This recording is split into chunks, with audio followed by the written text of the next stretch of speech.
let me start taking notes and recording and all those fun things. And I believe it's your turn.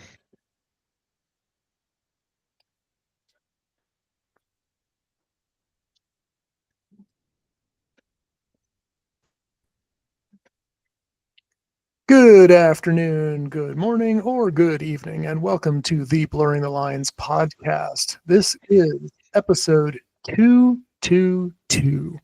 And I am your host, Peter Nikolaidis, and joining me, as always, my co-host, Adam Bell.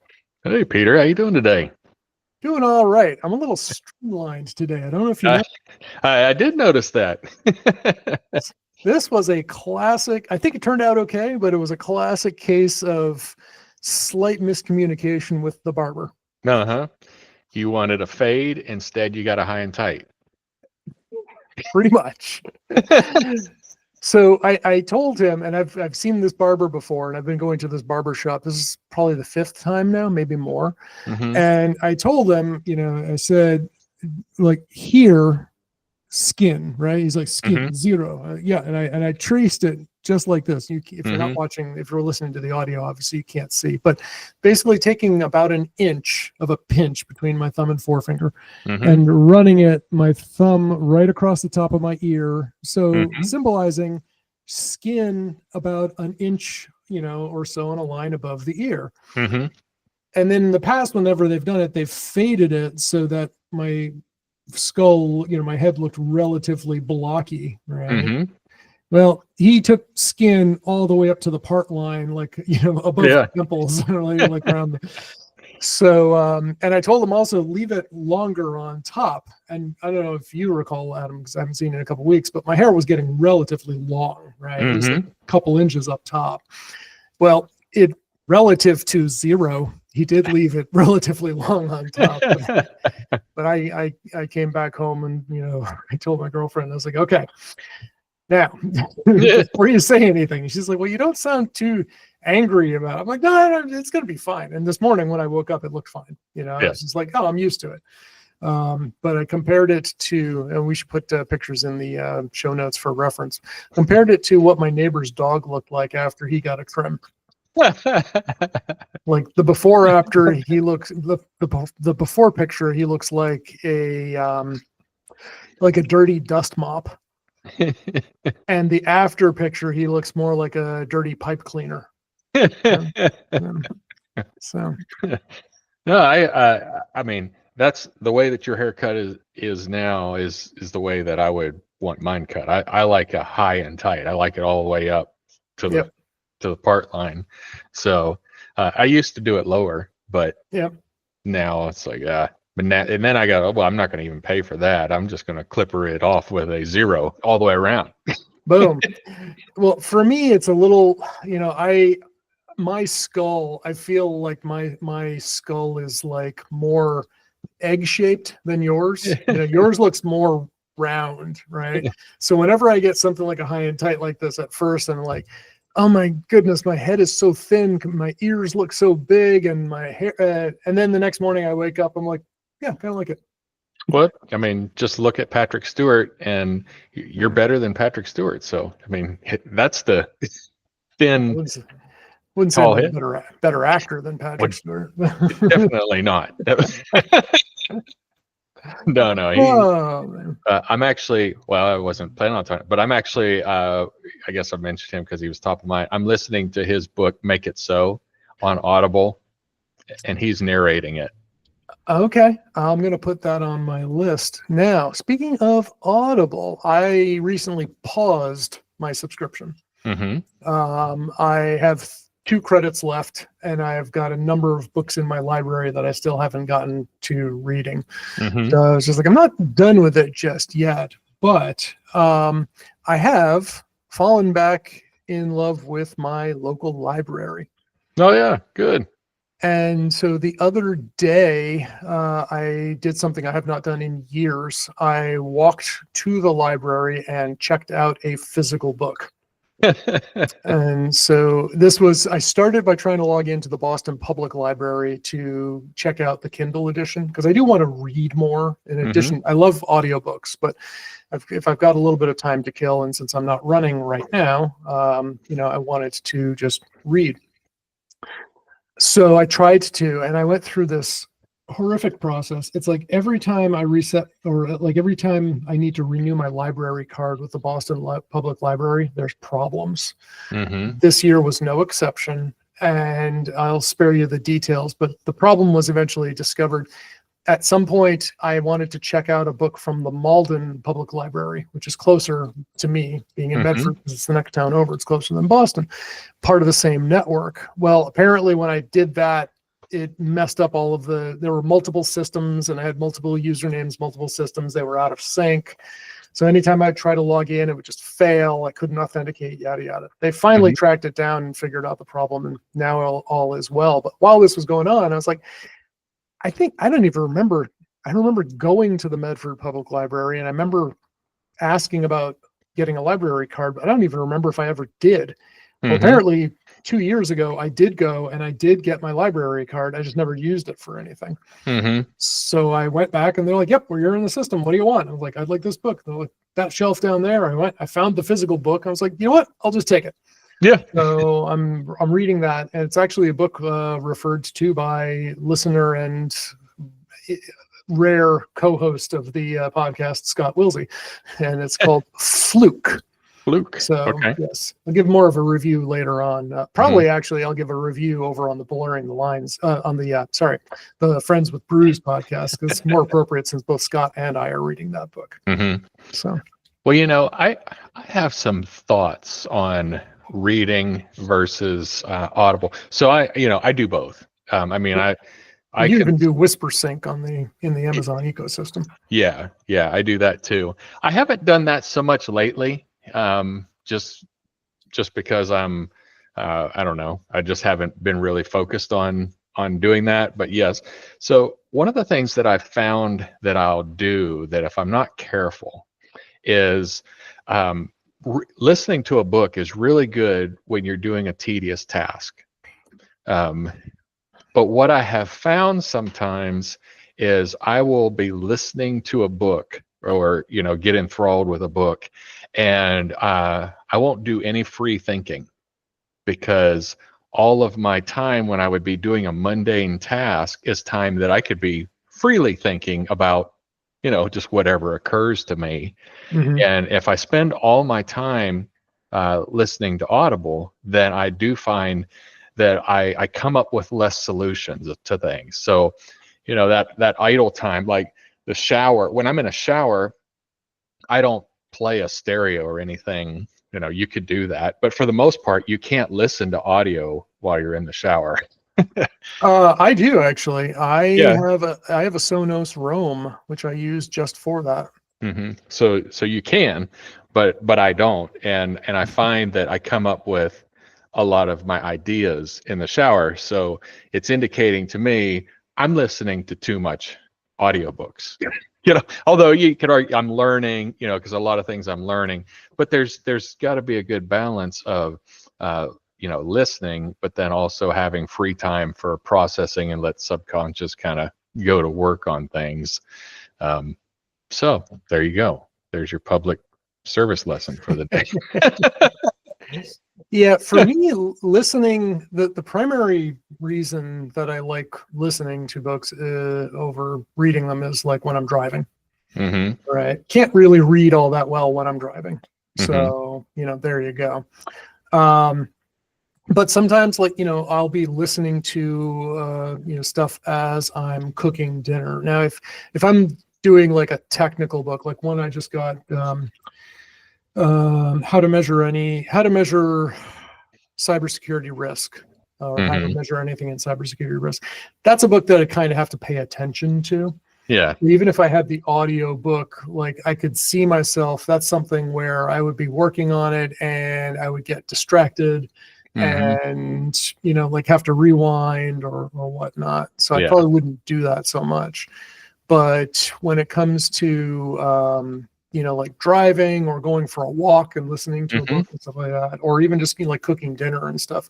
If it's for entertainment, I'll do that all day.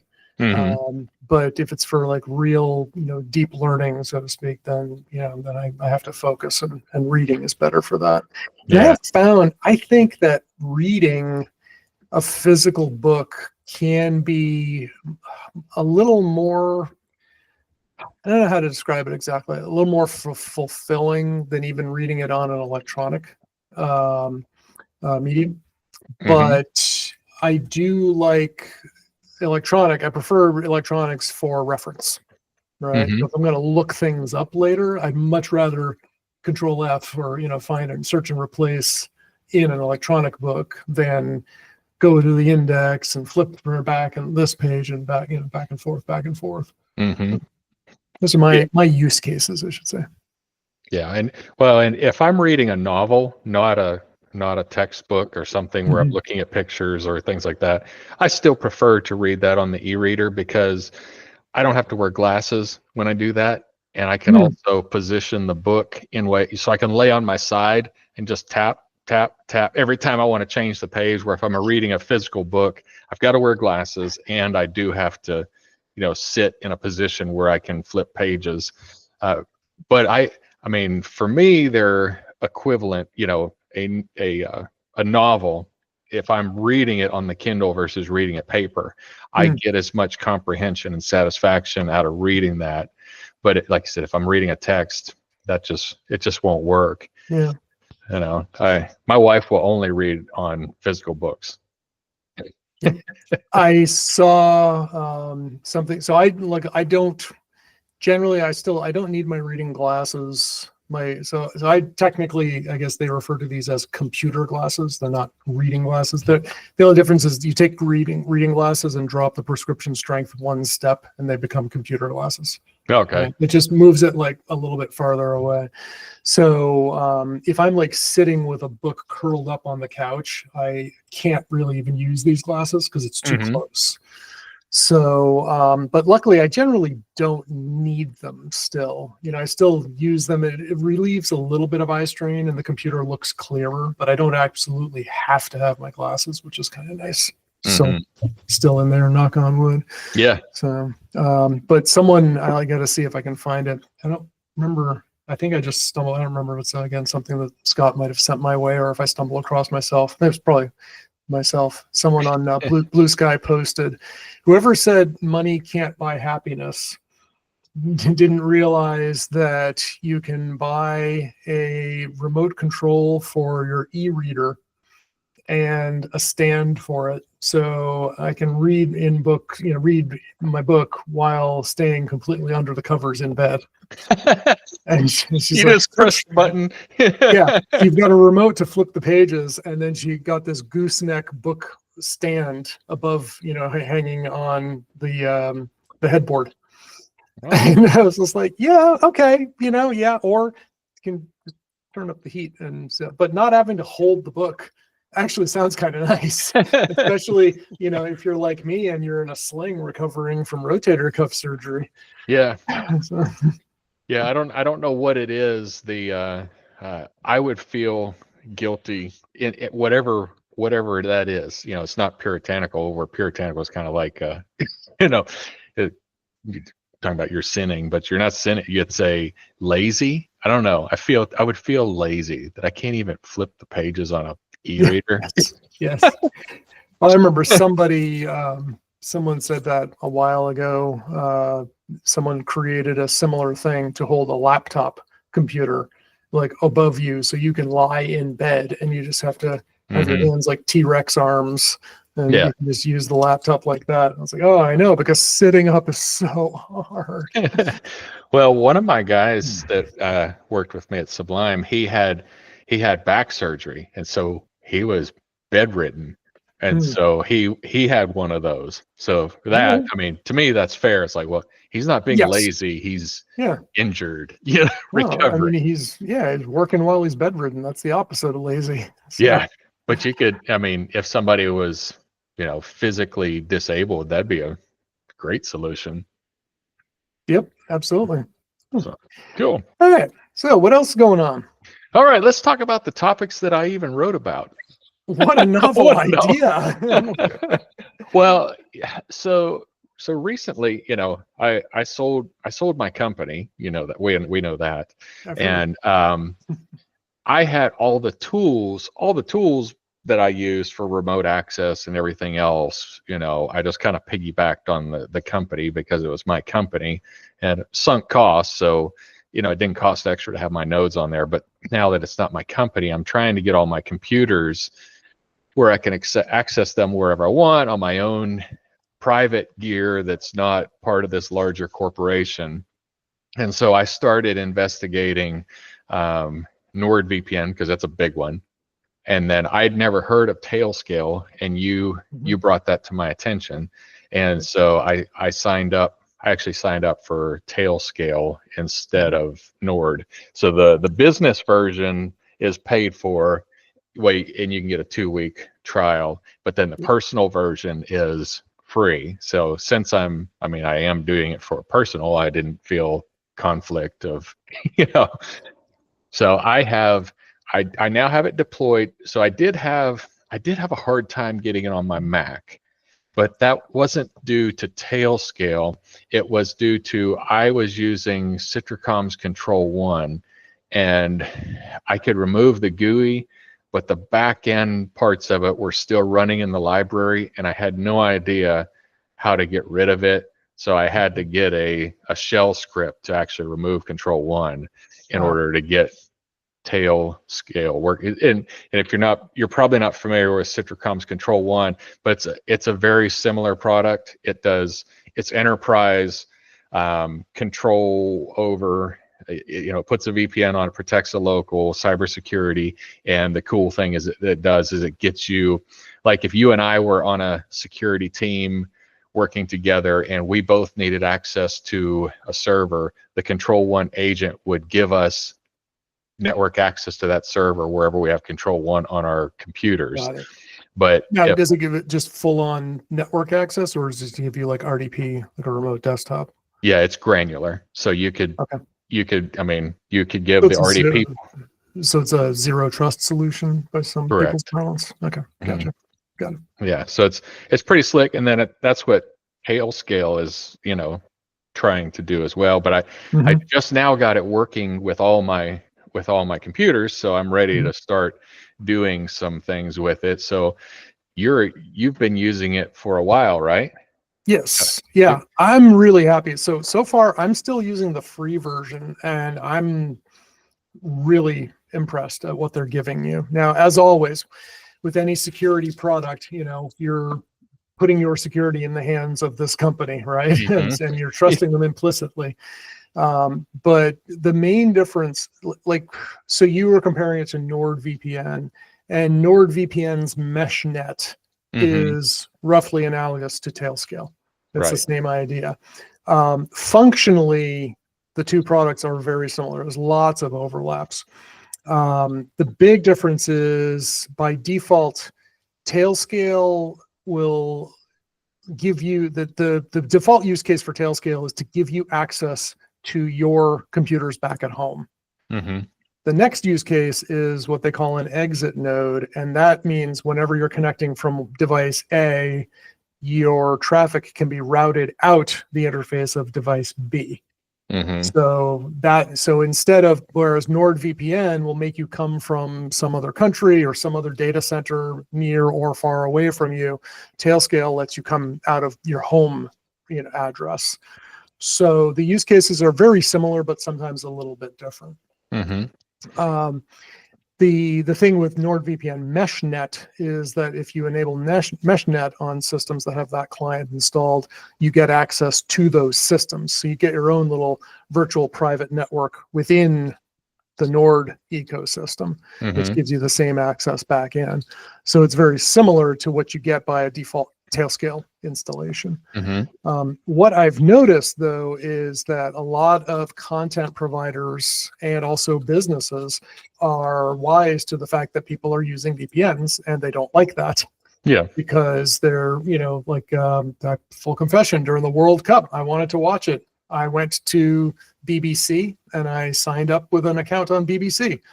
and it looked like I was coming from London, and I was able to watch the World Cup that way. That was great. Literally the week after the World Cup, they cracked down on that, and I was not able to watch Doctor Who, for example. Right. So, but then I was like, okay, well, you know what? I can actually just pay for a BBC subscription, and there you go. Same net result. Fine, whatever. However, work systems. So at my previous employer at the hospital, we noticed when people were coming from personal VPNs, and we would block those. Why? Because we want you using our VPN, and we don't want someone else intercepting all of that traffic that's going through, right? So that's what we would do there. And similarly, now there's a lot of places that corporate networks will just say, "Oh, you're coming from a big VPN provider," block, because it's a security concern, right? Because they don't necessarily trust NordVPN, right? And as useful and cool as VPN providers might be, a lot of them are really dodgy. There have been more than one example of companies that literally did nothing. They put something on screen saying your traffic is encrypted, and didn't actually do anything. And then there was another one, I forget the name, I should look these up. There was one out of China that was just routing all of your traffic and inspecting all the traffic, but not encrypting it. And, so I was like, yeah, that's a little dodgy, right? So again, you always have to do some due diligence before you trust all your network traffic to one of these companies. And again, so say, well, your employer probably has not vetted NordVPN for this use case. Why? Because they don't have to, right? Why would they? Why do they care? So it's just something to keep in mind. And I used to, a lot of, oh, interesting. I'll have an update on another topic shortly too. But another thing with respect to VPNs, I got sidetracked. So I have one of my the previous topic, the two topics in that we're going to talk about, sorry, 3 topics in, I had my home cameras in Vermont on, and they weren't connecting.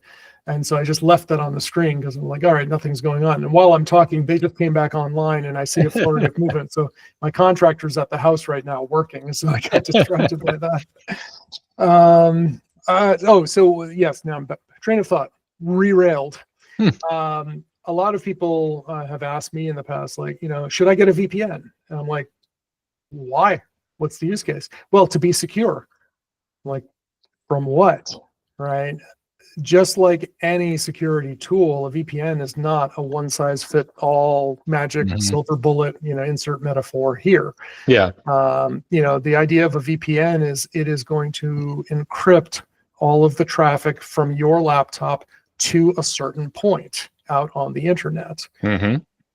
And so as long as the people you want to keep from eavesdropping are in between those 2 points, yes, then that's a good use case, right? So if you're on a public Wi-Fi at a coffee shop and you don't want anybody sniffing your traffic, if you've got a VPN active, then yes, that's a good use case.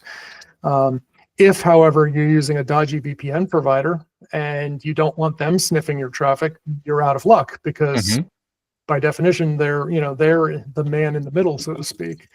So it's just again, it's not a magic bullet necessarily, depending on what you're looking for. Because we used to get that when I worked at the hospital.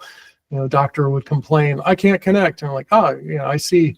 Well, yes, you were stopped because you came in from Manchester, New Hampshire, and then an hour later you came in from Bulgaria, and then an hour later you came from Los Angeles, and you'd have to be flying at around 2,000 miles an hour to make that happen, which is logistically impossible. So suspicious activity, we've locked you out. But I want to be secure. Like, well, good news.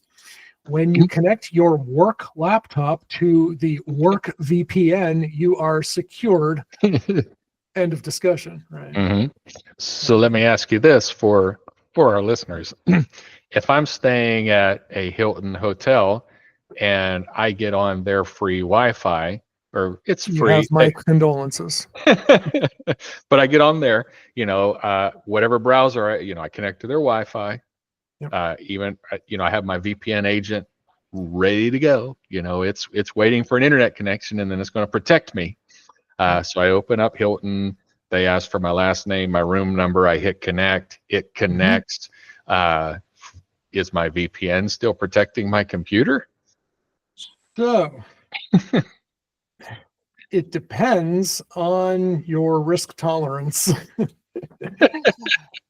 Probably is the answer, right? Now, for starters, number one, did you actually connect to the Hilton wireless, or did you connect to an attacker's wireless?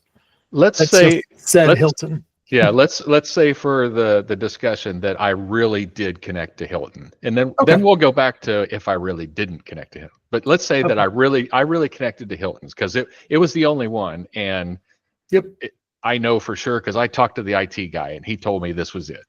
Perfect. Okay, so as long as we trust the IT guy, and no one ever does that, right? Okay, so you've connected to Hilton. Wonderful, great first start.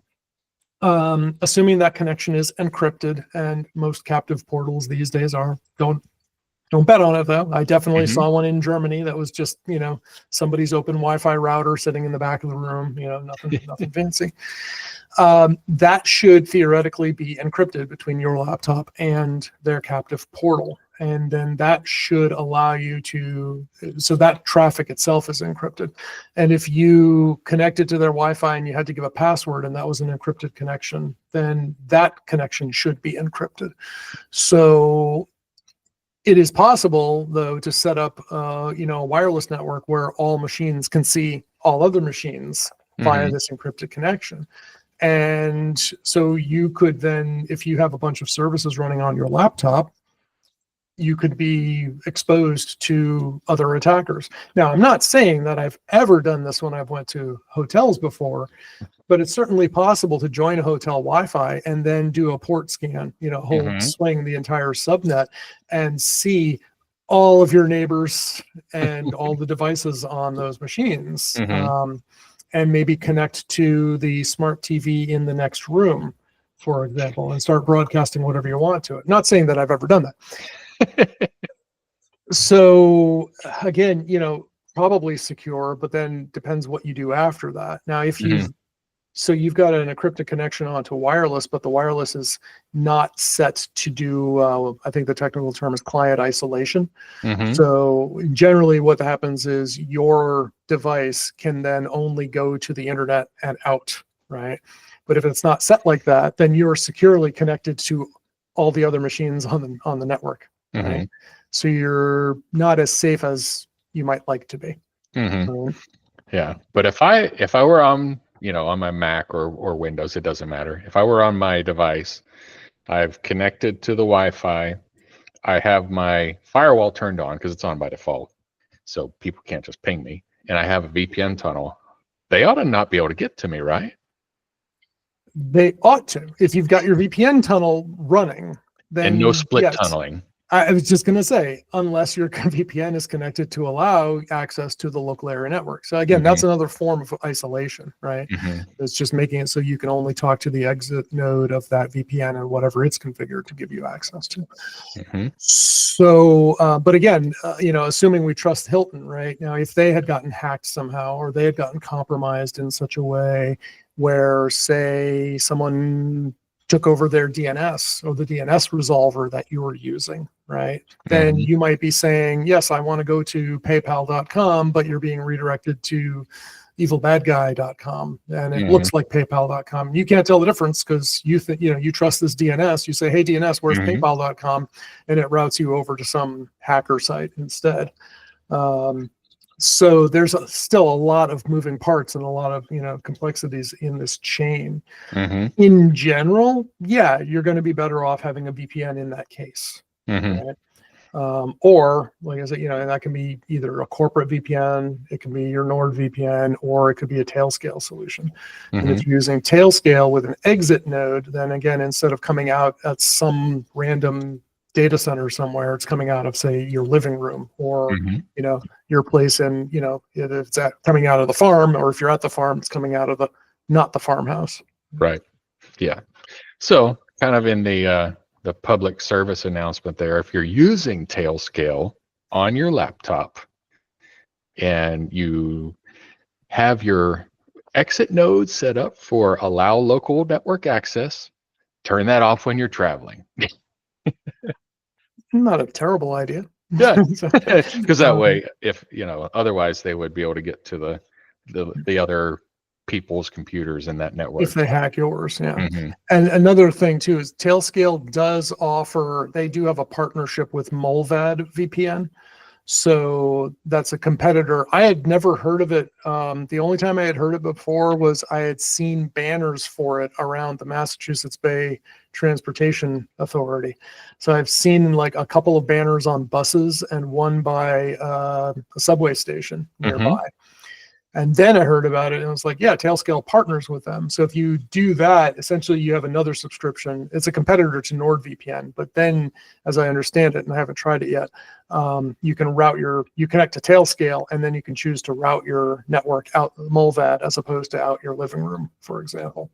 Well, that's interesting because I did see that and I pull up right now. If I go to exit nodes, it says Mulvad VPN, but when I click it, nothing happens. And I bet that I probably have to go to my account and do some sort of configuration for Mulvad. Probably. Now, I don't have Mulvad as an option for me anywhere. So, because I've never paid for it. So maybe it's a trial or maybe, it's just working for you. Yeah, maybe probably like you said on the trial portion of it. Yeah. So I haven't played with that. And the reason I didn't look into it is I had just bought like 2 or 3 years of NordVPN for like 5 cents or something. Mm-hmm. So like I don't use it a ton, but when I travel and stuff, I do use it. Mm-hmm. The only time I've had a problem with it, there have been a couple of times where my connection was a little wonky and I couldn't access anything on the internet. It happened a lot actually when I was in Costa Rica. It was a pain because I had my VPN. I also had the Apple private relay. It's like a VPN Lite kind of thing built in, and I also had the one blocker firewall. And between all of those, it's like, I guess turn all this stuff off, and then troubleshoot, incrementally restore one of these things and see which one is working, which one's not. But only recently, just yesterday, I did have a problem. I couldn't connect to my Sonos gear on my iPhone, and I had to disable Tailscale. And once I did that, suddenly I was seeing everything again on the local area network. So again, it's not just like turn it on, all your problems are solved. And yes, maybe all your problems that you had yesterday were solved, but you might end up with a new problem. Yeah. I would say the most common problem people might encounter is printing, because that's going to be I'm trying to print at home and now I can't print. Yep. You're right. You have split tunneling turned off. Yeah, printing or anything where you're connecting directly to a system. And it's weird because Sonos used to be you connect directly, but now everything goes through the cloud. So, it's not as local as it used to be. So, anyway. All right. Have we covered off Tailscale and VPN? Is there anything in Tailscale that we haven't talked about that I should be aware of as a feature? That's really cool. Probably not. I was going to say probably, because there's a ton of cool stuff on Tailscale, but I think we've hit all the stuff that I've covered with it. Okay. So, they've done a good email campaign where they've sent me, a features list over the last couple of days. So I'm going to get those. I'm going to pull those back up and see the cool things that they can do.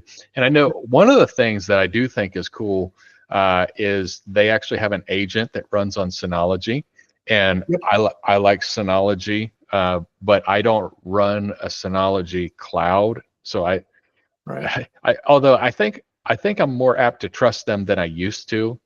But before I'm like, no, nobody gets no Synology cloud, no, but MFA's on it. I have them set up enough to where I could remote into them from the Synology cloud if I needed to reboot them. So it would be nice if I had file services and could remotely connect to them. Yep. So trying to think of the only other thing too is, you mentioned putting it on your Mac. So I've run Tailscale on Linux, Mac, iPhone, and an iPad, and Apple TV and a Amazon Fire TV stick. Yeah, that's another one that I mean, and I know that you sign that agree or you agree to that, but I think it's fundamentally wrong if I can only be in one place. I Hmm. mean, and I have two houses. You have two houses. If I'm watching my Hulu at my farm, which I have a paid for subscription, I shouldn't have to buy another location because I'm not saying, well, I'm sharing it with my family, I'm sharing it with my kid. No, it is me. Authenticate me if you're not going. So otherwise, Well, and again, the use case might be different. For me, the reason I got it was to be a backup exit node for me for when I'm hmm traveling, because you can use the Fire TV and the Apple TV as exit nodes. hmm So I've done that. I've set them up so like when I travel, just in case my laptop dies or whatnot. So I have like 4 exit nodes configured, 2 in hmm each, well, 3 in Massachusetts and 2 in Vermont. there you go. And sure enough, while I was in Germany, one of them died. And like, oh, okay, well, there you go. I got a backup. Yeah. Yeah. One tiny complaint I would say the agent by default doesn't turn unattended mode on, essentially running as a service. If you Hmm. reboot that computer, it's offline Yep. unless you have that box checked. And that's Right. by default not a standard. I would say maybe ask me if I want it to unattend because that's what a lot of other applications do. That do you want to run this as a service? So every time the computer reboots, it'll automatically start up. And Yep. I do, but by default they don't. So you just Yep. have to remember to do that every time you install. Yeah. Yeah. I was going to say you can do that, or on Linux, you can just, add it to your, rc.local file or whatever the current system control, whatever nonsense is. Yeah. So hmm Cool. Thank you. happy to help. And for more discussion on this, which is probably not terribly different from what we just talked about, listen to the episode of Friends with Brews where Peter and Scott discussed this exact same thing. Well, cool. I should have listened to that episode, and then I could have. It's okay. I have a feeling we have there's there may be overlap, but it's not all the same listeners. So there you go. Yeah. All right. So our next topic is ID on the internet, whether that is good or bad. Yeah, my gut goes to bad by default because you're perilously close to a surveillance state. hmm If you want to be like Russia and China and have to go through a great firewall to try to get everything, yeah, great, keep it up. Plus, IDs can be spoofed. Plus, Yeah. how are you storing those IDs of mine securely? Plus, Mhm. plus, yada yada yada. Well, kind of like the utopian of a lot of ideas, socialism is a good utopia idea if everybody are good people and honest people and everybody has the benefit of everybody else in mind. But people, unfortunately, are broken and don't always do that. Same with this. Yeah.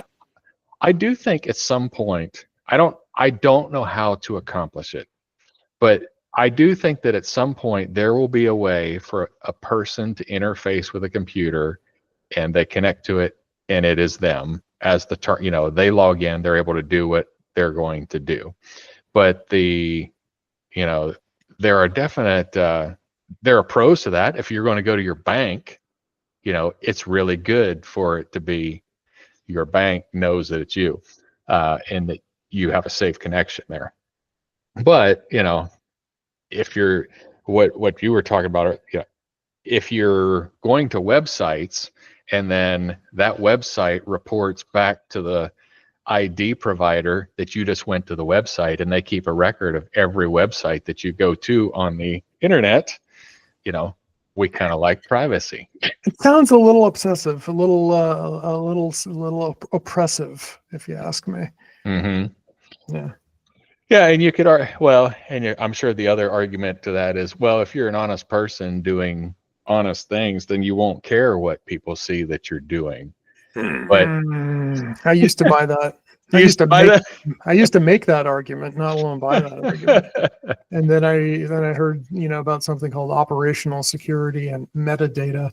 And just because you're doing something today that is perfectly legal and not frowned upon doesn't mean that it won't be frowned upon tomorrow. Not that we're living in a government or a world where our elected official now is seeking retribution against political enemies for past crimes, whether real or imagined.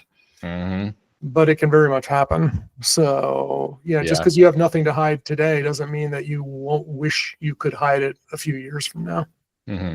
Well, and there are other things too, like if your insurance provider, your medical insurance provider, let's say that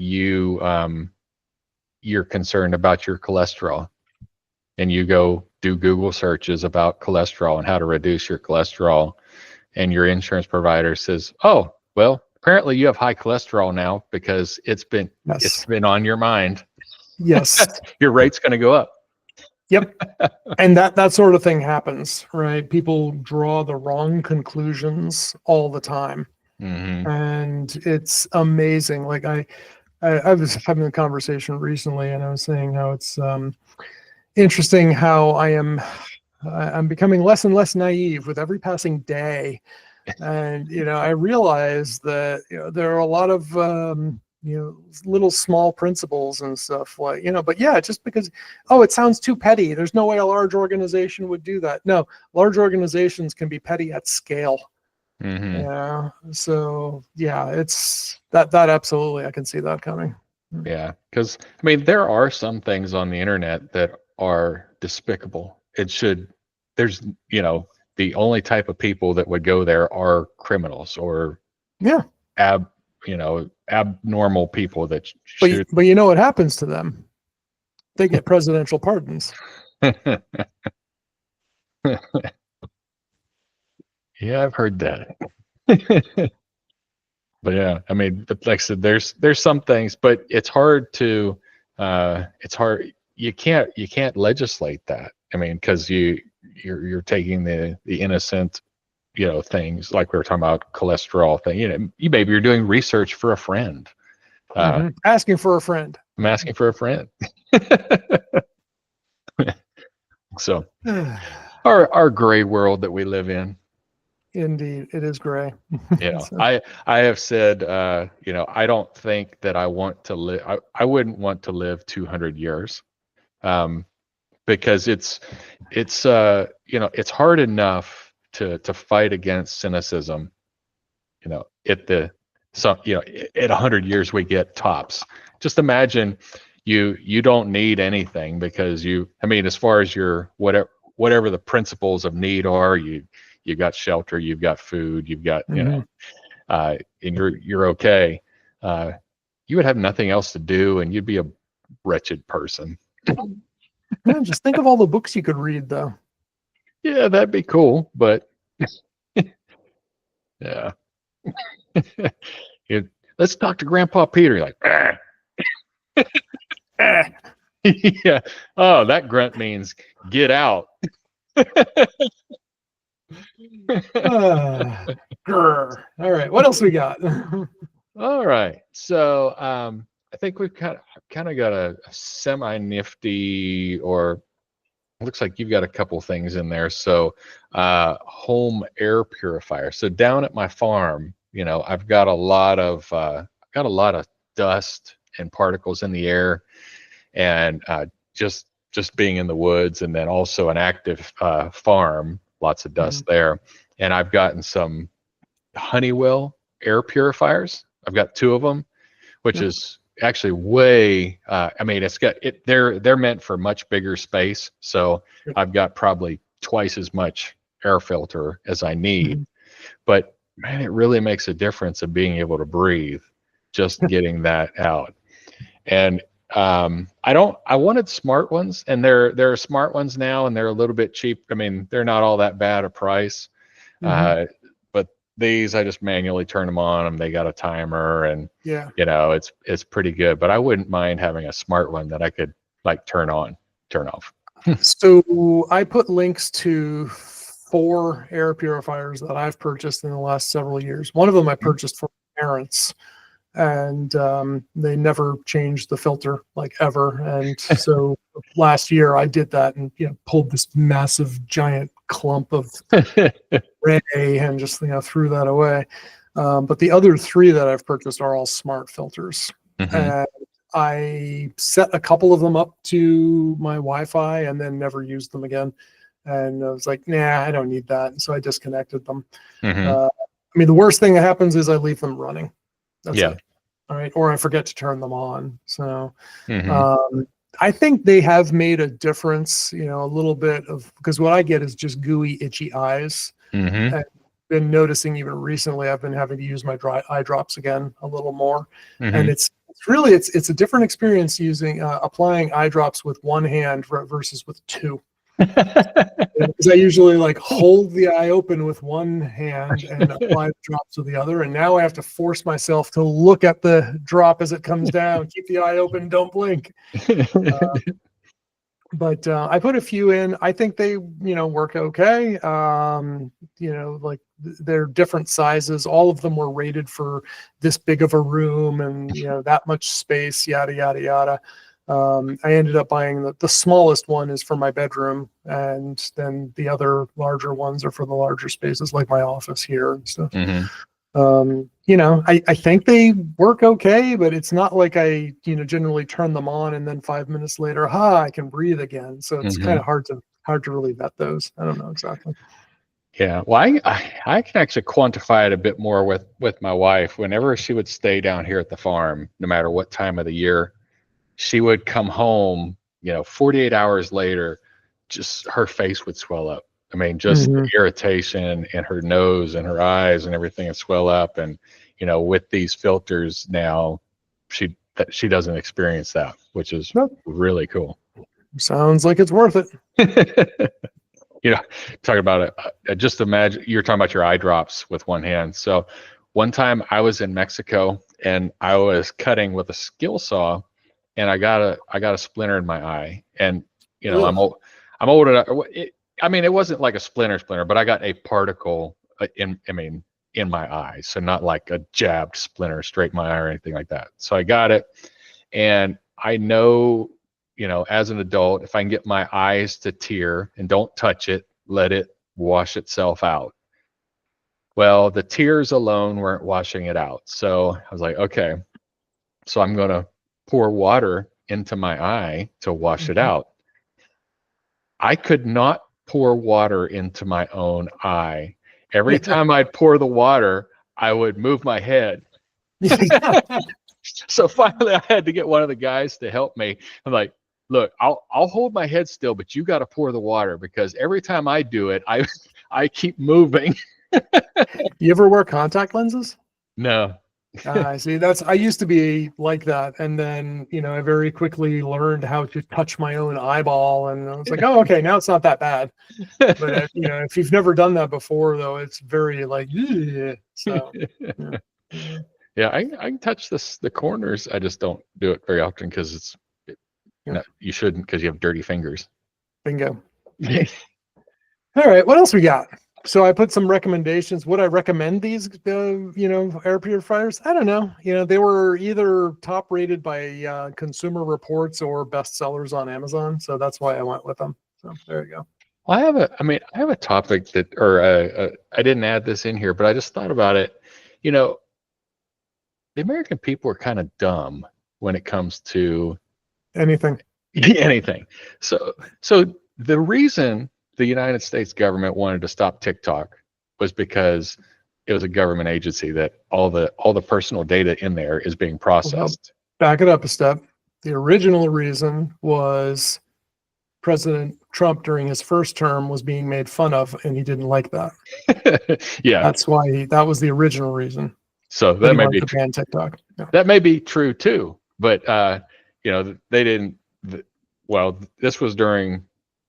They didn't like the data that was being mined from that. Yep. So China, a company out of China, announces, we have an AI system, and it is cheap.